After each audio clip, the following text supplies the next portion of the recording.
नमस्कार दोस्तों, स्वागत है आपका आपके चैनल कंपटीशन जी के ट्रिक में। दोस्तों, इस वीडियो लेक्चर में हम लोग जो है कि उत्तर प्रदेश की मृदा संसाधन के बारे में पढ़ेंगे। उत्तर प्रदेश के मृदा संसाधन, वह वीडियो जो है कि UP PCS, RO, ARO, APS और यूपी पीसीएस प्री 2024 के लिए महत्वपूर्ण है। अगर आप इन सब में से किसी भी एग्जाम की तैयारी कर रहे हैं तो यह वीडियो जरूर देखें। तो चलिए बिना देरी किए हम वीडियो को स्टार्ट करते हैं। तो देखिए, सबसे पहले कह रहा है कि मृदा, मतलब हम लोग मृदा संसाधन के बारे में पढ़ रहे हैं, तो पहले हम मृदा के बारे में कुछ जो है बेसिक जानकारी ले लेते हैं, फिर हम जो है फैक्ट के बारे में देखेंगे। तो सबसे पहले देखिए, मृदा जो पृथ्वी की सबसे ऊपरी परत होती है, पौधे की वृद्धि के लिए प्राकृतिक सोर्स के रूप में पोषक तत्व, जल तथा अन्य खनिज लवण प्रदान करती है। अब आगे देखिए, कह रहा है कि पृथ्वी की ऊपरी सतह खनिज कणों, जीवांश, जीवाश्म जीवाश्म और खनिज कणों का एक मिश्रण है जो लाखों वर्षों तक निर्मित होता रहता है और बाद में क्या बनता है? मृदा। सामान्यतः मिट्टी की कई परतें होती हैं। इसमें सबसे ऊपरी परत में छोटी मृदा के कण, सड़े गले पेड़ पौधे एवं जीवों के अवशेष होते हैं। यह परत फसलों की पैदावार के लिए बहुत उपयोगी एवं महत्वपूर्ण होता है। अब दूसरी परत जो आती है तो वो महीन कणों की होती है, चिकनी मिट्टी की सामान्यतः। इसके नीचे विखंडित चट्टानों, मिट्टी का मिश्रण तथा इसके नीचे अविखंडित सख्त चट्टानें होती हैं। यह कुछ सेंटीमीटर से लेकर कई मीटर तक हो सकते हैं। तो पृथ्वी की सतह से ये कुछ सेंटीमीटर या कई मीटर तक हो सकते हैं अंदर तक। अब देखिए, यहाँ पर पौधों की जो वृद्धि है वो सामान्यतः 6 या 7 पीएच मान वाली मृदा में हो सकती है।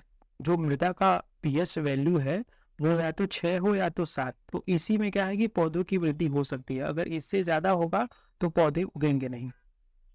तो इसी पीएच मान के जो है मध्य पौधे अपने सारी क्रियाएं करते हैं। पीएच मान यही होना चाहिए। अधिक अगर अम्लीय होगा या अधिक क्षारीय होगा तो पौधे के लिए हानिकारक है। ह्यूमस, खनिज तत्व, जल, वायु मृदा के मुख्य घटक होते हैं। इन घटकों का अनुपात मृदा के प्रकृति को निर्धारित करती है। मृदा के अध्ययन को क्या कहते हैं? पेडोलॉजी। तो याद रखिएगा, मृदा के अध्ययन को पेडोलॉजी कहते हैं। अब चलिए हम मृदा के कुछ घटकों के बारे में पढ़ लेते हैं जो इंपॉर्टेंट घटक हैं। मतलब घटक मतलब कि मृदा में कौन कौन सी चीजें, तत्व जो है पाए जाते हैं। तो देखिए, मृदा में ह्यूमस, मतलब इसका मतलब होता है नमी।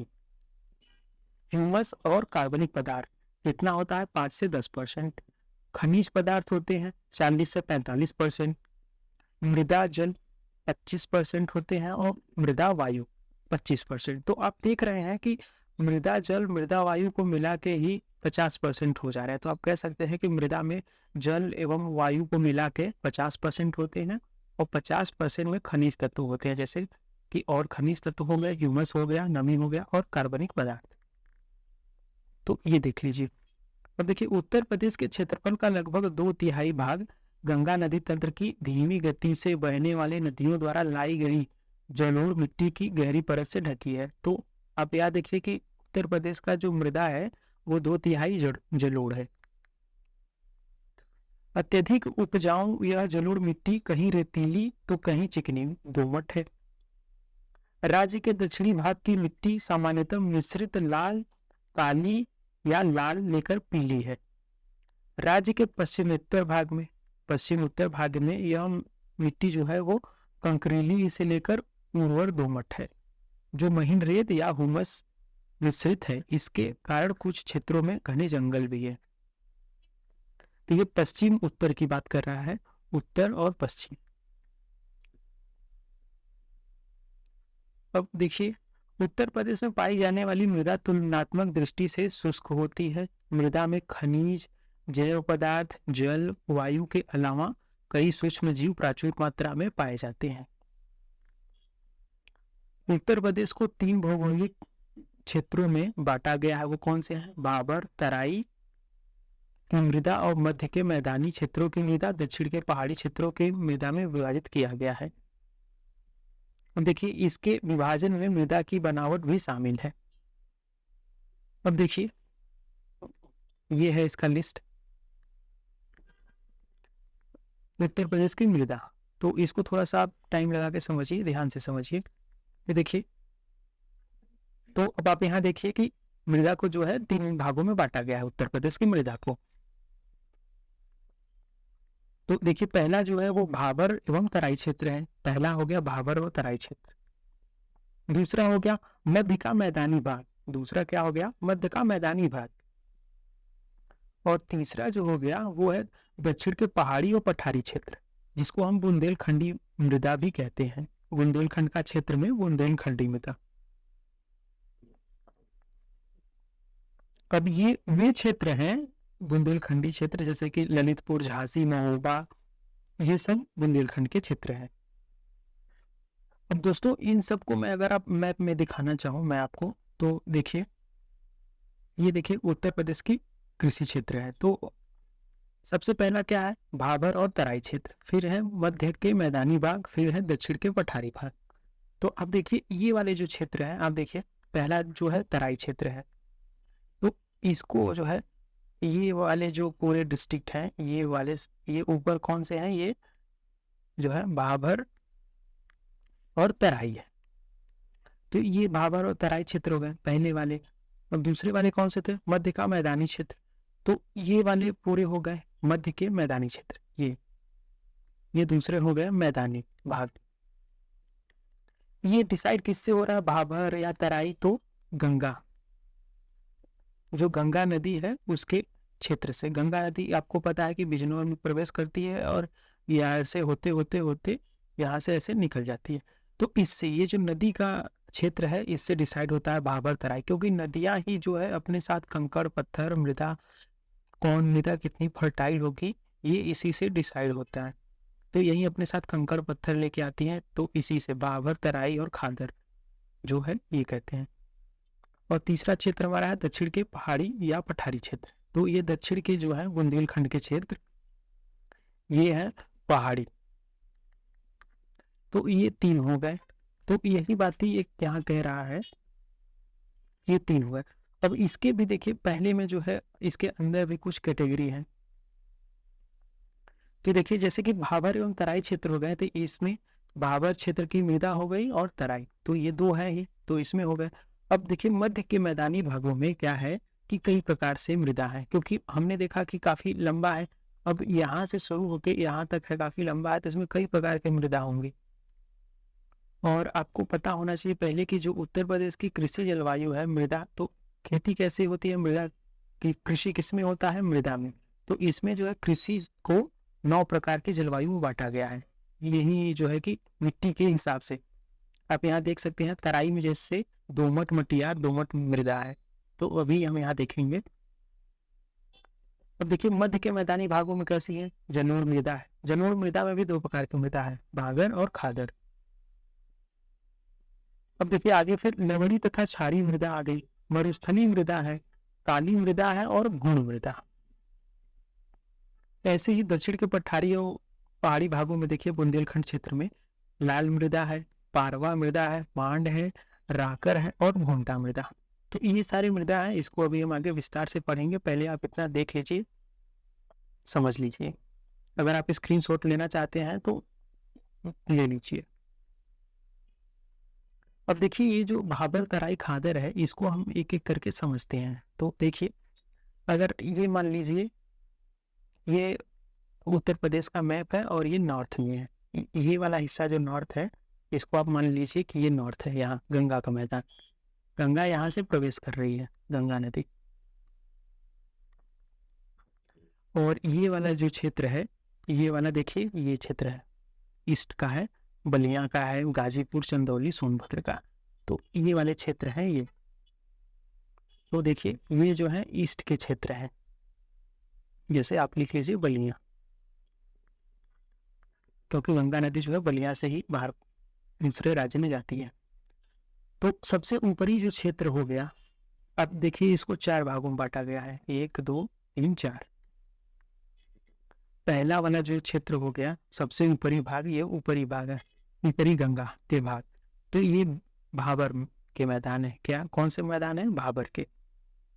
तो देखिए, ये है भाबर के क्षेत्र। और यहाँ की कैसी मृदा संरचना है, तो आप देखिए ये सब बजरी है, बजरी गोला व कंक्रीट है, कंकड़। तो गुलास्म एवं बजरी का निक्षेप है यहाँ पर। तो यहाँ पर अगर बजरी है, गुलास्म है, मिट्टी के कण बहुत बड़े बड़े हैं, तो आप खेती करना मुश्किल होगा कि आसान, तो कठिन होगा खेती करना। तो यहाँ पर खेती उतनी अच्छी नहीं हो पाती। अब देखिए दूसरा क्षेत्र आता है तराई का। तो देखिए दूसरा क्षेत्र क्या है, तराई। ये क्या है, जल भराव का क्षेत्र है, मिट्टी की लवणता अधिक है। अगर पानी में जल की मात्रा अधिक होगी, अगर जल अधिक होगा तो उसकी लवणता अधिक हो जाती है। ये आपको पता नहीं है तो समझ लीजिए। आप देखे होंगे अगर आसपास के आपके खेतों में वहां अगर पानी जमता है तो वो खेत जो होता है ऊसर हो जाता है, वहां पर खेती नहीं कर सकते। तो इन सब क्षेत्रों में देखिए गंगा नदी जो आके यहाँ से एक विस्तार लेती है। तो अभी यहाँ मैदानी भाग, ये जो है पठारी और मैदानी भागों के बीच का क्षेत्र है, तो इसको तराई कहते हैं। तो यहाँ क्या है, जल भराव क्षेत्र के कारण मिट्टी में लवणता की मात्रा अधिक है। नदियां पुनः धरातल पर प्रकट होती हैं। तो नदियां यहाँ जो है पहाड़ी क्षेत्रों से निकल के धरातल पर प्रवेश ही करती है। अब अगला क्षेत्र देखिए कौन सा है, तो ये है बांगर का क्षेत्र। अब दोस्तों ये भाबर तराई बांगर आपसे पूछा भी गया है एग्जाम में, तो इसको हल्के मत लीजिए, ध्यान देते चलिए। अब देखिए ये बांगर का क्षेत्र है। अब यहाँ से है कि जो है ये वाले क्षेत्र जो है धरातल आ गए, यहाँ पर खेती अच्छी खासी होगी। तो देखिए यहाँ पर बाढ़ से अप्रभावित क्षेत्र पुरानी जलोढ़ मृदा। आपको पता होना चाहिए कि जलोढ़ मृदा जो है ये कृषि के लिए सबसे उत्तम मृदा होती है।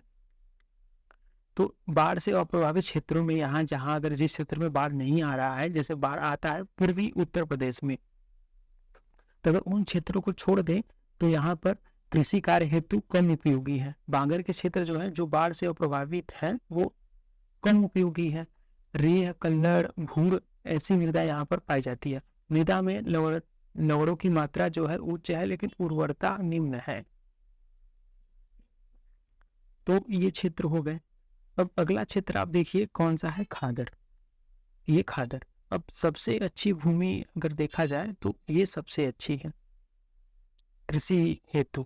तो देखिए निम्न नदी वेसिन है, बाढ़ से प्रभावित क्षेत्र है। बाढ़ से प्रभावित क्षेत्र है लेकिन निम्न नदी वेसिन है। बाढ़ जो है सीजनल होता है, किसी साल आता है किसी साल नहीं आता। जिस साल नहीं आता खेती बड़ी अच्छी होती है। तो देखिए ये नवीन जलोढ़ मृदा है, और इसके पहले जो बांगर वाली थी ये पुरानी जलोढ़ मृदा थी। तो कृषि होती है लेकिन उतनी अच्छी नहीं होती है।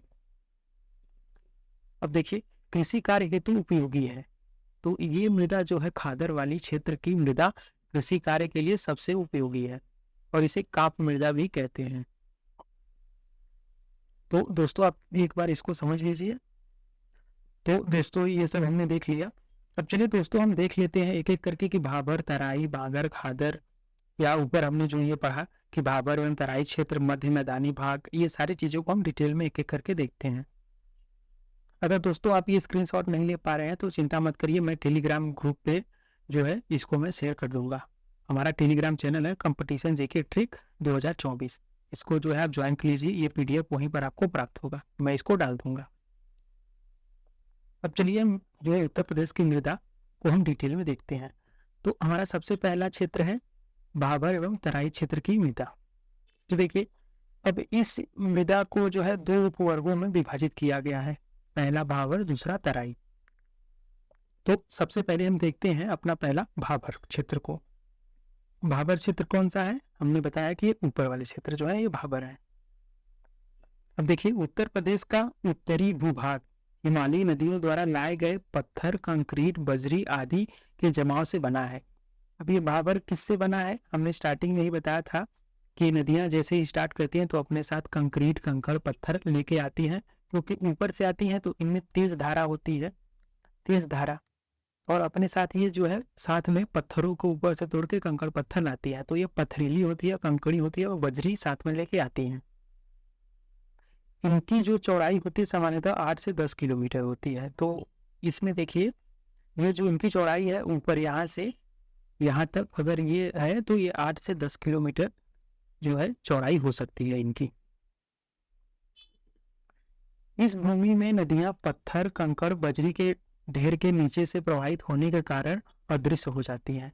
तो ये क्या है कि अब ये कह रहा है कि नदियां जब इनमें आती हैं तो बजरी पत्थर लेके आती हैं तो ढेर सारी होती हैं, तो इसके अंदर से जो है पथरीली कंकरीली से अंदर होते हुए नदियां जाती हैं।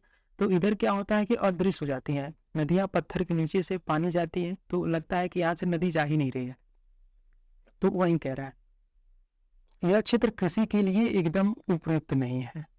तो अब आपको पता है कि कंकड़ पत्थर में तो खेती होगी नहीं। डाबर क्षेत्र में जलोढ़ पंख एवं जलोढ़ शंकु जैसी नदी से निर्मित स्थलाकृतियां बनती हैं। तो ये जलोढ़ पंख और जलोढ़ शंकु क्या है, यही सब क्षेत्र है। अब अगला देखिए हमारा है तराई। अब हम तराई क्षेत्रों के बारे में पढ़ते हैं। तो देखिए यह क्षेत्र भाबर प्रदेश के दक्षिण का दलदली क्षेत्र है। कैसा क्षेत्र है, दलदली। इधर का भाबर क्षेत्र का दक्षिणी क्षेत्र, जैसे ये वाले भाबर हो गए तो इसके नीचे की जो दक्षिणी क्षेत्र है ये वाले क्षेत्र हैं, ये नीचे वाले। तथा बारीक कंकड़, पत्थर, रेत तथा चिकनी मिट्टी से बना है। इसकी चौड़ाई कितनी हो सकती है, 10 से 20 किलोमीटर। अब देखिए नदियां तराई क्षेत्रों में आकर धरातल से पुनः दृश्यमान हो जाती हैं। अब ये क्या कह रहा है कि नदियां तराई क्षेत्रों से आकर पुनः दृश्यमान अब दिखने लगती हैं। तो तराई क्षेत्रों में क्या है, यहाँ भी बारीक कंकड़ है। कंकड़ यहाँ देखिए कंकड़ीली थी, पथरीली थी, लेकिन यहाँ क्या है कि बारीक हो गई, महीन हो गई थोड़ी।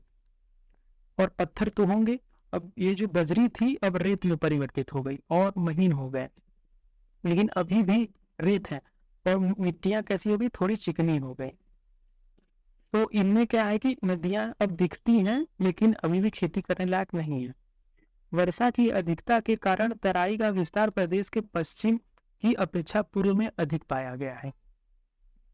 तो आपको पता है कि पूर्वी क्षेत्रों में वर्षा अधिक होती है। जो यूपी का ये पूर्वी क्षेत्र है इधर वर्षा अधिक होती है थोड़ी, क्योंकि मानसून इधर से ही जाता है। वेस्ट बंगाल से मानसून होके पश्चिम बंगाल और बंगाल की खाड़ी से मानसून इधर जाता है तो वर्षा अधिक होती है। तो वहीं कह रहा है कि वर्षा की अधिकता के कारण तराई का विस्तार प्रदेश के पश्चिमी की अपेक्षा पूरब में ज्यादा है। कृषि के लिए अधिक उपयुक्त, विशेषकर गन्ना, चावल, गेहूं के लिए उपयुक्त है। तो आपको पता है कि गन्ना, चावल में जो है पानी की मात्रा थोड़ी ज्यादा चाहिए होती है, तो कृषि के लिए उपयुक्त क्षेत्र है।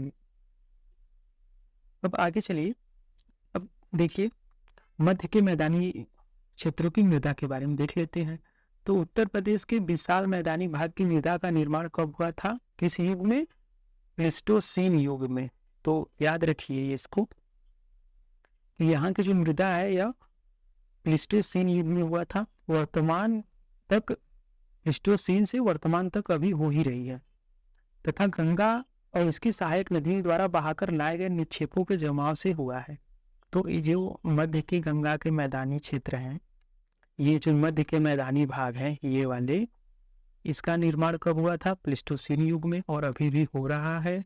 और यह निर्माण जो है गंगा और इसकी सहायक नदियों द्वारा बहाकर लाए गए निक्षेपों से, यही जो कंकड़, पत्थर, बजरी है, इन्हीं से हुआ है।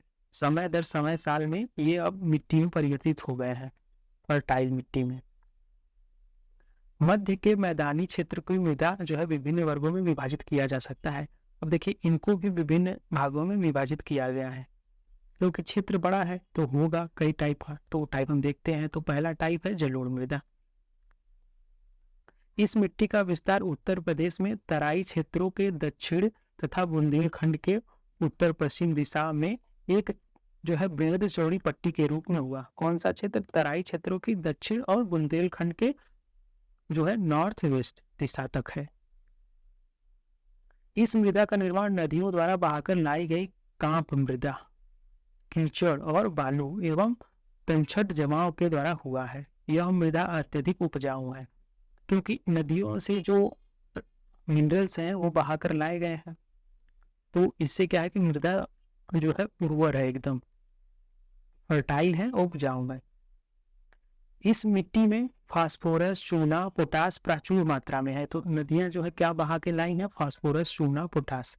किंतु इस मृदा में नाइट्रोजन और जीवाश्म पदार्थ, जिसको ह्यूमस कहते हैं, मतलब जैसे सड़े गले, जैसे मान लीजिए पत्ती, कचरा घरों का, ये सब के गिर के तो ये बन रहा है। तो आपको पता होगा जो आप ह्यूमस मतलब एक शुद्ध भाषा में समझिए कि कंपोस्ट खाद। तो इसमें क्या होता है, कमी होता है। इस मृदा की गहराई लगभग 6000 मीटर तक होती है। तो ये जो मृदा है धरती में ऊपरी जो है परत से अंदर 6000 मीटर तक हो सकती है। तो इसमें आपको याद रखने वाली बात यह है कि जलोढ़ मृदा में जो है फास्फोरस, चूना, पोटास की प्रचुर मात्रा होती है। कमी किसकी होती है, नाइट्रोजन और जीवाश्म की। इसको ह्यूमस भी एग्जाम में लिख के आ सकता है। अब देखिए जलोढ़ मृदा का रंग सामान्यतः कैसा होता है, धूसर या हल्का भूरा। इसमें पीलापन भी हो सकता है। यह मृदा पादपों के विकास के लिए पर्याप्त पोषक तत्व दे पाती है। इस मृदा को प्रदेश के स्थानीय भाषा में कछारी मिट्टी कहते हैं या तो भात मृदा। इस मृदा में खाद्यान्न, दलहन, दाल, तिल, तिलहन, सरसों, रेशेदार आदि जो है फसलें प्रचुर मात्रा में उगाई जा सकती हैं। इस मृदा को 2 उपवर्गों में बांटा गया। अब ध्यान दीजिए कि जलोढ़ को भी 2 उपवर्गों में बांटा गया है, बांगर मृदा और खादर मृदा। तो बांगर खादर को हमने थोड़ा बहुत देखा था, अब यहाँ थोड़ा सा डिटेल में देख लेते हैं। कि देखिए अब जो बांगर मृदा है, बांगर मृदा यह गंगा यमुना के मैदानी क्षेत्रों का वह भाग है जहाँ नदियाँ बाढ़ का जल नहीं पहुँच पाता। तो ये वो भाग है गंगा यमुना के मैदानी क्षेत्रों का जहाँ बाढ़ नहीं पहुँच पाता। आपको पता है कि अगर बाढ़ से जल की मात्रा बढ़ती है और इससे क्या होता है कि लवणता बढ़ता है। तो जहाँ बाढ़ नहीं पहुँच पाता उसे क्या कहेंगे, बांगर। इसे बांगर या पुरानी जलोढ़ मृदा के नाम से जाना जाता है। स्थानीय भाषा में इस मिट्टी को उपहार मृदा, दोमट, मटियार दोमट, पटियार बलुई आदि अनेक नामों से जाना जाता है। यह मृदा बहुत गहरी एवं परिपक्व होती है। प्राचीन समय से इस मृदा का उपयोग निरंतर खेती के लिए किया जा रहा है। इसका कारण यह है कि उर्वरा शक्ति इसमें तीक्ष्ण होती जा रही है समय दर समय। अगर आपको पता है कि एक आपका लैंड है, उसमें बराबर हर साल जो है आप अगर खेती करते रहेंगे तो उसमें उर्वर क्षमता क्या होगी, कम होगी। तो कहा जाता है कि फसल को या तो आप बदल के बोइए या तो एक साल गैप करके बोइए, तो इसमें उर्वरक क्षमता ज़्यादा होगी। लेकिन बांगर में क्या है कि उर्वरा शक्ति कम है, क्योंकि प्राचीन काल से इसमें निरंतर खेती की जा रही है। इससे मृदा में फसल उगाने के लिए अधिक खाद की जरूरत पड़ती है। तो उर्वरा क्षमता तो मिट्टी की कम है, तो आप जो है एक्स्ट्रा जो है इधर एक्स्ट्रा खाद डालेंगे बाहर से, तो खाद की मात्रा जरूरत पड़ती है ज़्यादा। इस मृदा में नाइट्रोजन, फास्फोरस का अभाव होता है जो है। इसके कारण सघन कृषि, जिसका कारण है सघन कृषि एवं अव्यवस्थित प्रबंधन। तो सघन कृषि वही हो गया जो मैंने बताया कि बराबर आप खेती करते जा रहे हैं और भूमि को प्रबंधित कर ही नहीं रहे हैं। अब अगला हमारा हो गया खादर। तो खादर देखिए अब खादर के बारे में देखिए। यह मृदा जो है बाढ़ के समय नदियों के द्वारा बहाकर लाई गई मिट्टी में हमेशा परिवर्तित होती रहती है। तो खादर मृदा जो है फिक्स नहीं रहती, बाढ़ आया मिट्टी परिवर्तित हो गई। यह मृदा हल्की भूरे रंग की छिद्रयुक्त महीन कणों वाली तथा बांगर की अपेक्षा अधिक जल धारण करने की क्षमता होती है। इसमें जो है सिल्ट और मृतिका प्रचुर मात्रा में पाया जाता है। इस मृदा के अंतर्गत चूना, पोटास, मैग्नीशियम और ह्यूमस मतलब जीवाश्म की मात्रा पाई जाती है। इस मृदा को स्थानीय भाषा में कछारी एवं नवीन जलोढ़ मृदा कहते हैं। तो अभी हमने देखा कि इस मृदा को भी कछारी कहते हैं, लेकिन ये प्राचीन पुरानी है, लेकिन ये कैसे है, नवीन है। और इसके अन्य नाम है बलुआ, सिल्ट, मटियार, दोमट। इस मृदा में धान, गेहूं, खरीफ की फसल उगाई जा सकती है। अब चलिए दोस्तों हम दूसरा टाइप देखते हैं, लवणी मृदा एवं क्षारीय मृदा, जिसमें कि खेती नहीं हो सकती। तो देखिए इस मृदा में केशिकी क्रिया द्वारा सोडियम, कैल्शियम, पोटेशियम के लवण मृदा की ऊपरी सतह पर जमा हो जाते हैं, जिससे मृदा लवणी हो जाती है। तो आपको मैंने बताया कि अगर जल जमाव खेतों में ज़्यादा समय तक रहेगा, तो केशिकत्व क्रिया द्वारा, केशिकत्व क्रिया वो क्रिया होती है जैसे कि आपके लालटेन दिया में बत्ती में तेल का ऊपर चढ़ना, कोई भी नीचे पदार्थ है उसका ऊपर चढ़ के आ जाना, उसको केशिकी क्रिया कहते हैं। तो इसी क्रिया द्वारा सोडियम, कैल्शियम, पोटेशियम जो है वो जमीन से ऊपर आ गए हैं और मृदा लवड़ी हो गई है, सॉल्टी। इस मृदा का जो विकास है पर्याप्त जल निकास के अभाव के कारण हुआ है। इस मृदा का विस्तार उत्तर प्रदेश के 10% भूभाग पे है। तो आप समझ सकते हैं उत्तर प्रदेश की 10% लैंड ऐसी है जिसको हम यूज ही नहीं कर सकते, यूजलेस हो गई है। इसका पीएच मान 8.5 है। हमने देखा था कि पीएच मान अगर 6 से 7 है तभी खेती हो सकता है, लेकिन ये तो 8.5 है। ये मृदा अनुपजाऊ है। इस मृदा में नाइट्रोजन की कमी है। कृषि योग्य बनाने हेतु इस मृदा में हरी खाद, पायराइट या जिप्सम के प्रयोग के साथ उचित जल प्रबंधन करेंगे तो यह मृदा जो है खेती लायक हो जाएगी। इस मिट्टी में जो है पादपों को लवणोद्रवित कहते हैं, इसको हेलोफाइट कहते हैं, हेलोफाइट।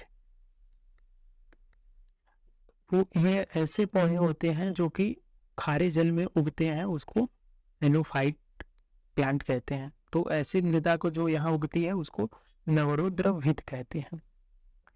इसे स्थानीय भाषा में ऊसर बंजर रेह या कल्लर नाम से जाना जाता है। तो ऊसर बंजर रेह तो आप सुने होंगे, कल्लर नया ऐड कर लीजिए। इस मृदा का विस्तार कहाँ है? अलीगढ़, मैनपुरी, इलाहाबाद, कानपुर, एटा, उन्नाव, इटावा, जौनपुर, सुल्तानपुर, प्रतापगढ़ और रायबरेली, इन सब क्षेत्रों में है। अब दोस्तों अगली मृदा देखिए, मरुस्थली। ये तो और बेकार है, हो गई मृदा, मतलब मरुस्थली है।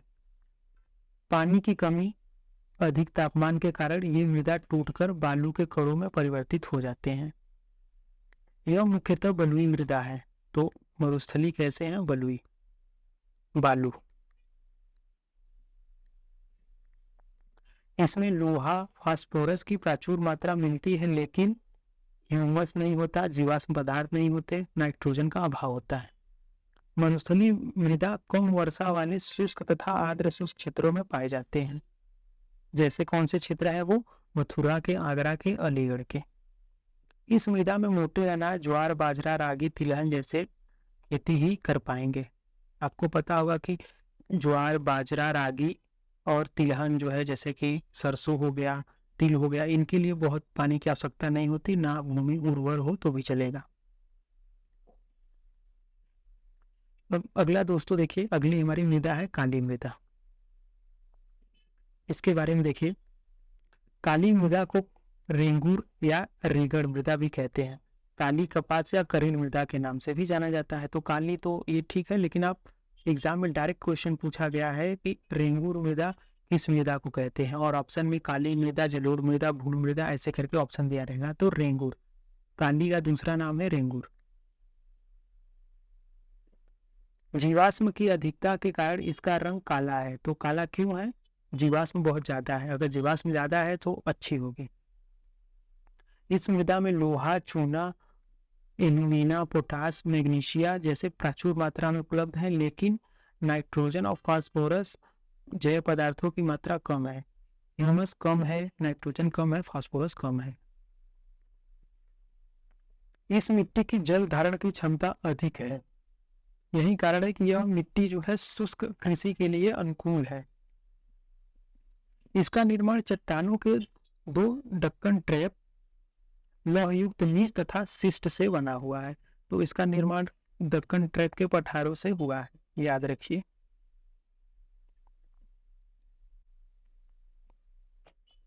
यह मृदा जो है सर्वाधिक उपजाऊ है।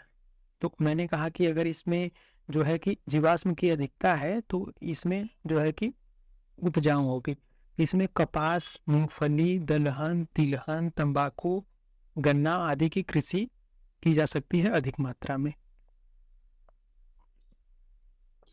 और साथ ही साथ आपको पता होना चाहिए, एग्जाम में पूछा जाता है कि गन्ना और कपास ये 2 के लिए सबसे अच्छी भूमि कौन सी होती है? तो रेंगूर।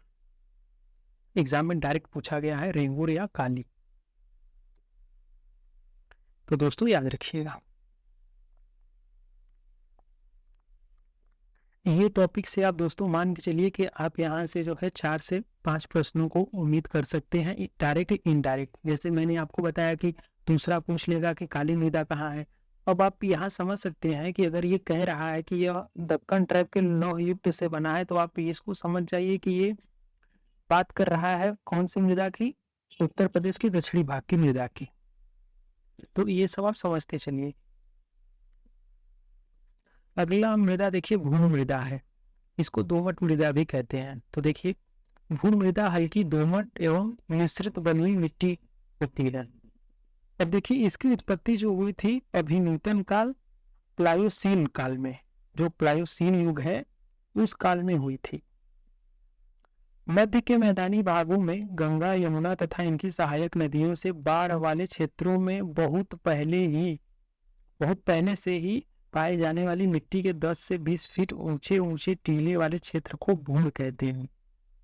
तो देखिए मध्य के मैदानी भागों में जैसे गंगा के हो गए, गंगा यमुना और उनकी सहायक घाघरा गंडक कोसी, तो इन सब क्षेत्रों में जो बाढ़ वाले क्षेत्रों में, बाढ़ वाले क्षेत्रों में जो है कि बाढ़ द्वारा मिट्टियां लाई जाती और यहाँ ऐसे ऐसे करके बड़े बड़े टीले बन जाते हैं, 10 फीट के, 20 फीट के, 5 फीट के, और इन्हीं क्षेत्रों को जो है भूण कहते हैं। तो भूण क्या होगा, दूसरी बात आप समझिए कि भूण जो है गंगा यमुना के सहायक नदियों द्वारा मिट्टी लाए गए क्षेत्रों को भूण कहते हैं।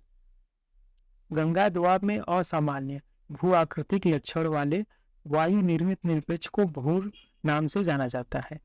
तो वायु निर्मित भी हो सकता है, अगर मिट्टियां गर्मी में सूख गई तो वायु द्वारा ढकेल ढकेल के भी ये ऊपर जमाव बना सकती हैं, तो इनको भी भूण कह सकते हैं या भूण।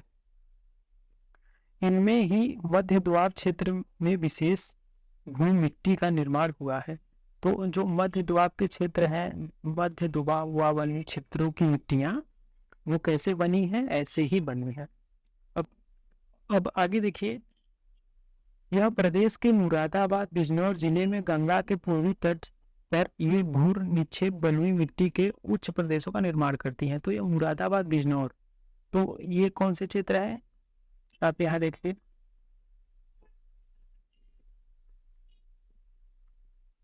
तो देखिए बिजनौर मुरादाबाद ये वाले जो क्षेत्र है ये सब ये यही वाले क्षेत्र हैं, तो याद रखिएगा।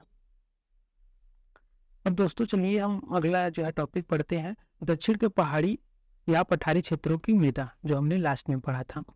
तो ये जो है अब हम इन क्षेत्रों की बात करेंगे। दक्षिण के ये ललितपुर, झांसी, जालौन, हमीरपुर, महोबा, बांदा, चित्रकूट, कौशाम्बी, प्रयागराज, सीता, ये मिर्जापुर और सोनभद्र, तो इन सब क्षेत्रों के बारे में हम बात करेंगे। तो अपने मन में जो है एक आइडिया बना के चलिए कि इन सब क्षेत्रों के बारे में बात होगी। तो देखिए इन क्षेत्रों की मृदा का निर्माण कब हुआ था, प्री कैम्ब्रियन युग में। तो आपको यही बातें भी याद रख के चलनी है, एग्जाम में पूछा जा सकता है, नेक्स्ट द फॉलोइंग के लिए पूछा जा सकता है। तो इसका निर्माण कब हुआ था, प्री कैम्ब्रियन युग में।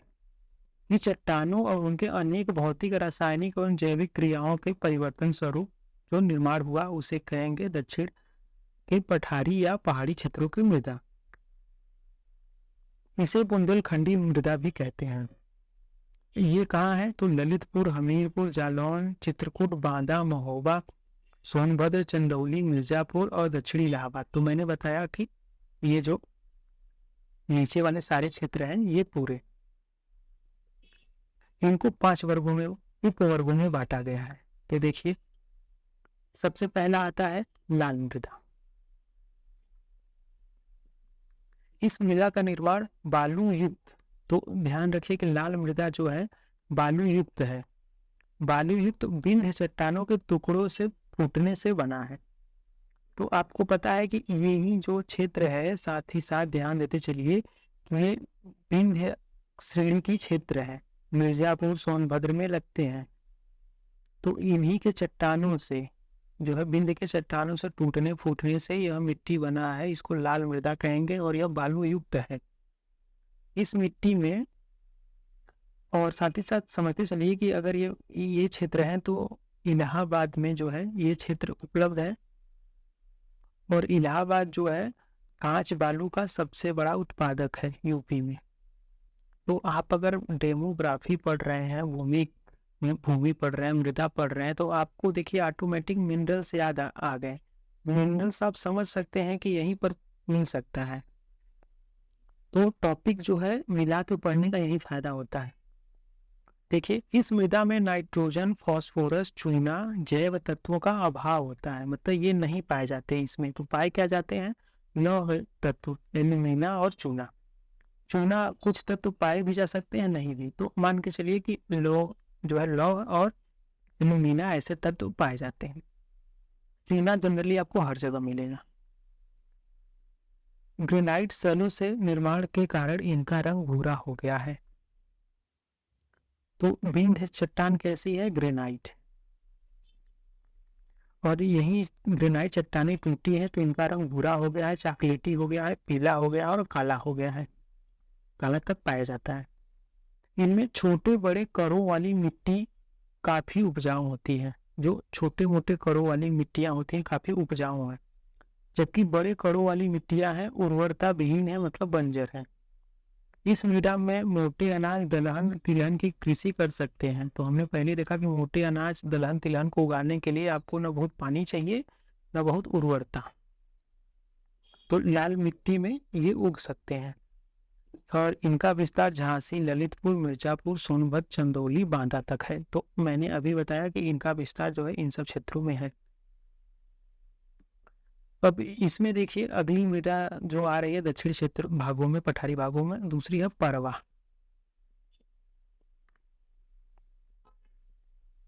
स्थानीय भाषा में इसे परवा भी कहते हैं और पड़ुआ। मतलब गांव में आप देखे होंगे, नहीं किसी का नाम कुछ है तो उसको अपने मन से कुछ भी बुला लेते हैं, बस थोड़ा सिमिलर होना चाहिए, सिमिलर रहे बस हो गया। यह हल्के जो है लाल और भूरे रंग की बलुई मिट्टी है, बलुई दोमट मिट्टी। इस मृदा में चना और ज्वार की खेती कर सकते हैं और इनके लिए भी पानी उर्वरता नहीं चाहिए होता है बहुत ज्यादा। परवा मृदा का विस्तार हमीरपुर, जालौन और यमुना के तटीय क्षेत्रों एवं बिहड़ों आदि में पाया जाता है। तो देखिए ये हमीरपुर, जालौन, ये वाले क्षेत्र, आपको पता है कि यमुना नदी इधर से मथुरा, आगरा से होते हुए इधर जाती है।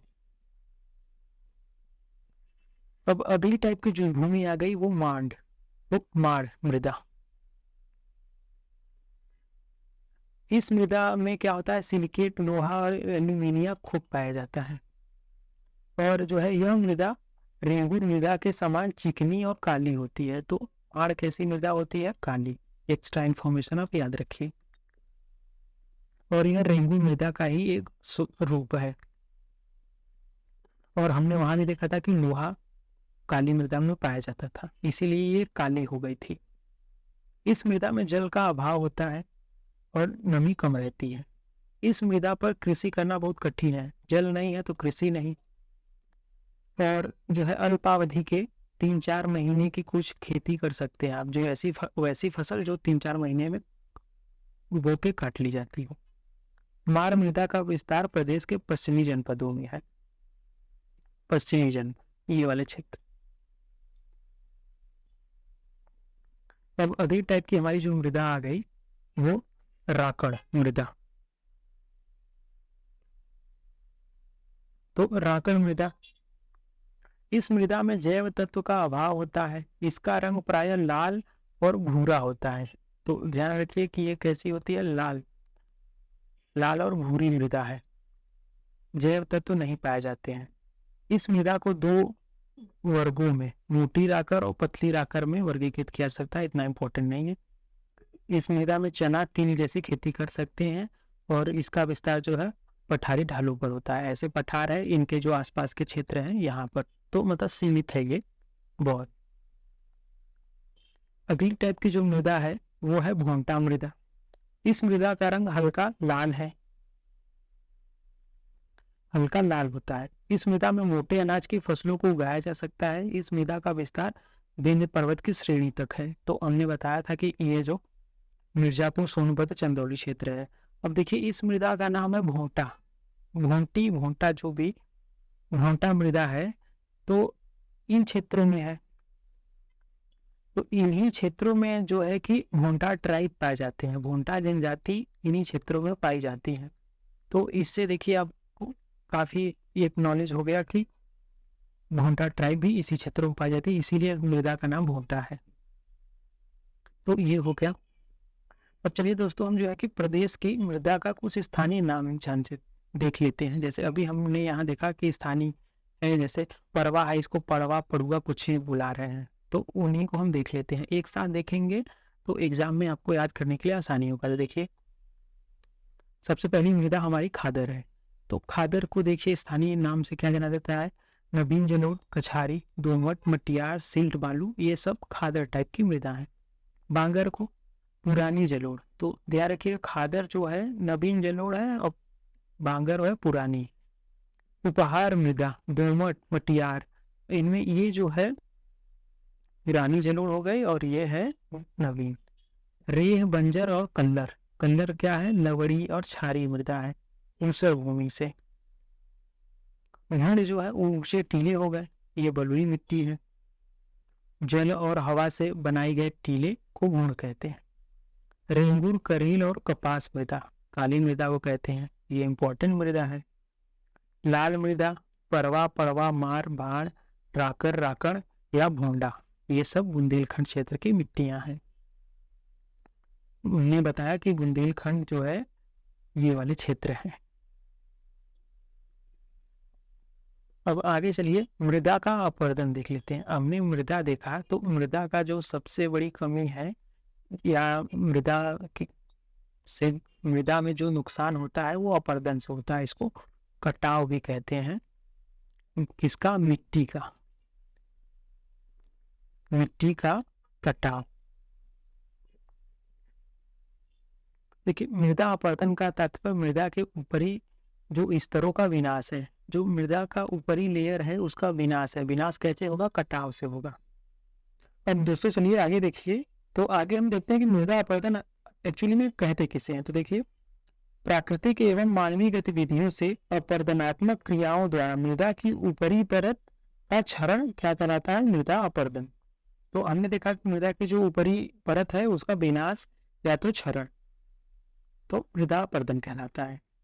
अब ये जो अपरदन की क्रिया है यह बहता हुआ जल, अपरदनात्मक क्रियाओं में बहता हुआ जल, प्रवाहित पवन, कृषि, पशुचारण, पशु जो घास चरते हैं वो, की अवैज्ञानिक पद्धति, इन सारी प्रक्रियाओं की अवैज्ञानिक पद्धति, मानव बस्तियों का निर्माण, खनन व अन्य गतिविधियां जो है इसमें शामिल है। मृदा अपरदन से भूमि बंजर हो जाती है, कृषि अयोग्य हो जाती है।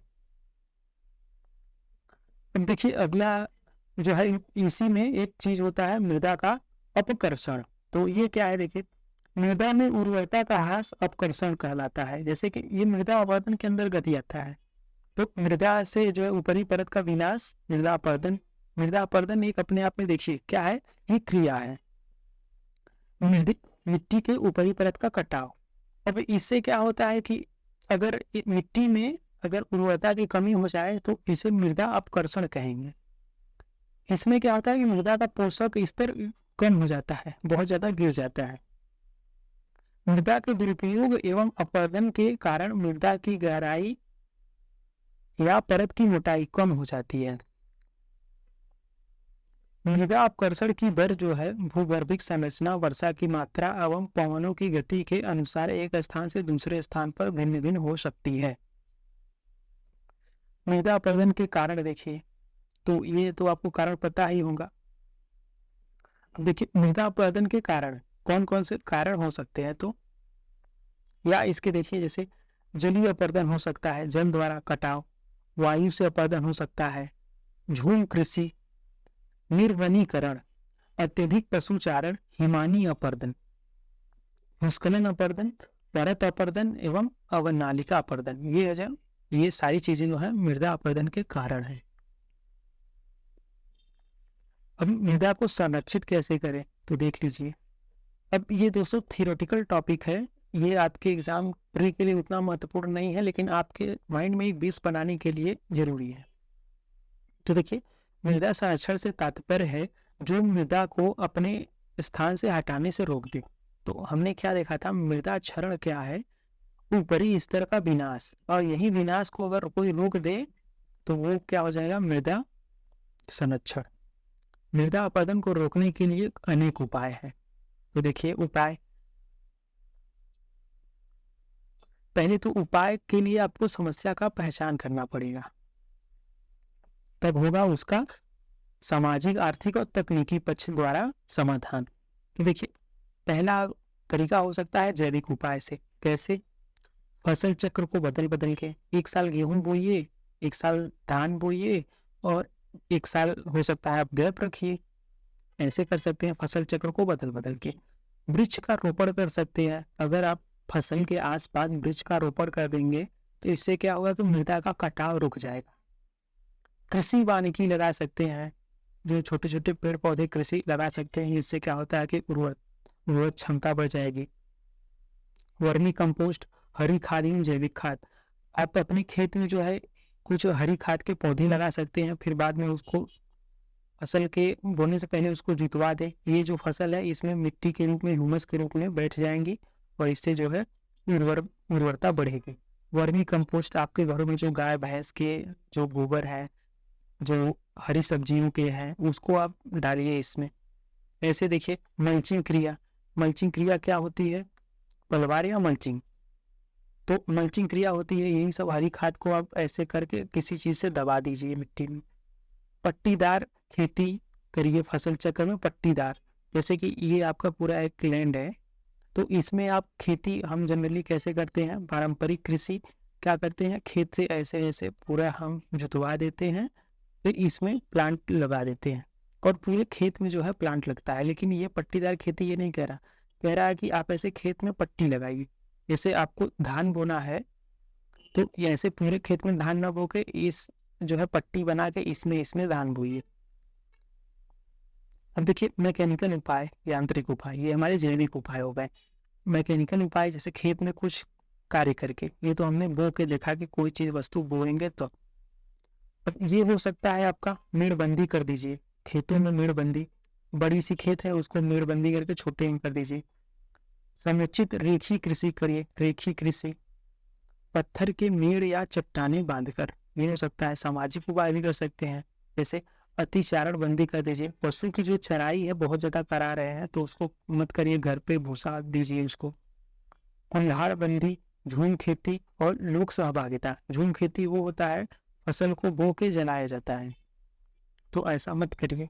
लोक सहभागिता, लोगों को जो है इसके बारे में जागरूक करके। तो ये सब तरीके हो सकते हैं मृदा के संरक्षण को रोकने के। ये एग्जाम में आपसे हो सकता है स्टेटमेंट दे के पूछ ले, तो आप इसको याद रखिए। अब चलिए लास्ट में दोस्तों हम जो है महत्वपूर्ण तथ्यों को पढ़ लेते हैं। अभी तक हमने जो पढ़ा उसमें कुछ तथ्य हैं जो फैक्चुअल टाइप के हैं, उसको देखिए। तो अभी हमने देखा गंगा यमुना का मैदान किस युग में बना था, तो प्लीस्टोसीन युग में। प्लीस्टोसीन से वर्तमान युग तक नदियों के निक्षेपों द्वारा बना है गंगा यमुना का मैदान, तो इसको आप याद रखिए। गंगा यमुना के मैदान में मुख्य रूप में पाई जाती है जलोढ़ मृदा। तो दोनों क्वेश्चन आपके लिए एकदम रामबाण है, याद रखिए। जलोढ़ मृदा में अधिकता होती है किसकी, पोटास की और चूने की। जलोढ़ मृदा में कमी पाई जाती है किसकी, फास्फोरस की, नाइट्रोजन की और जैव तत्व की। तो देखिए अधिकता किसकी है, पोटास की, चूना।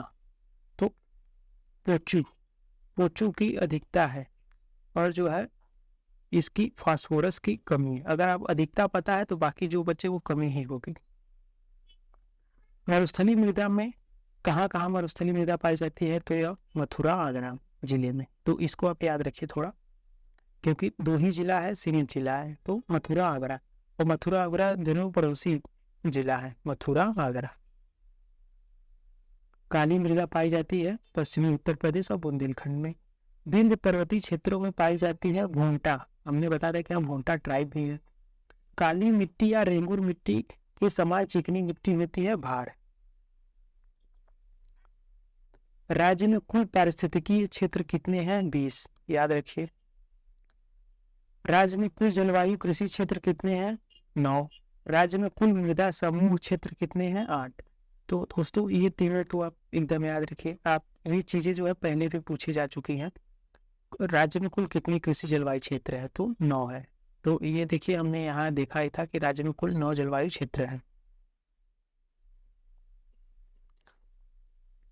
अब देखिए आगे, प्रदेश में अधिकतम जोत सीमा आरोपण अधिनियम कब लागू हुआ था?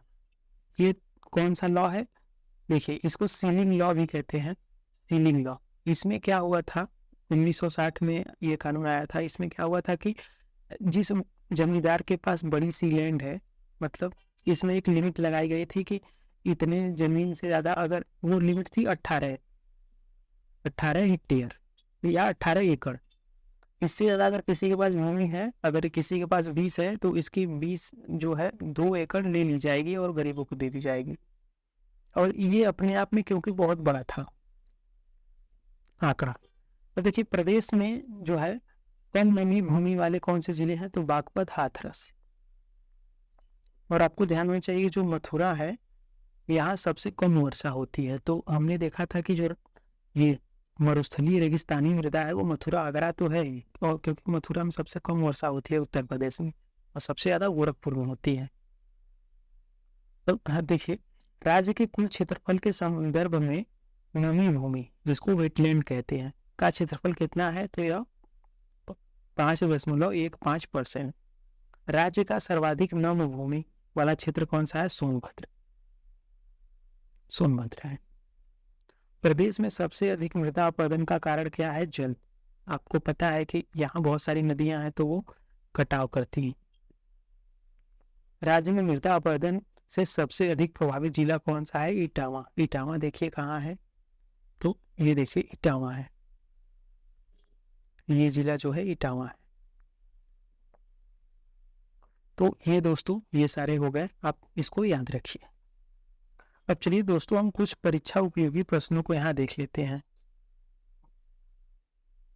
और देखते हैं वो हमसे हो पाएगा कि नहीं। तो देखिए सबसे पहला क्वेश्चन है, कह रहा है कि उत्तर प्रदेश में सर्वाधिक मात्रा में कौन सी मिट्टी पाई जाती है? सर्वाधिक मात्रा मतलब सबसे ज्यादा क्षेत्रों में। तो हमने देखा था कि गंगा यमुना के क्षेत्रों में यह जलोढ़ मृदा।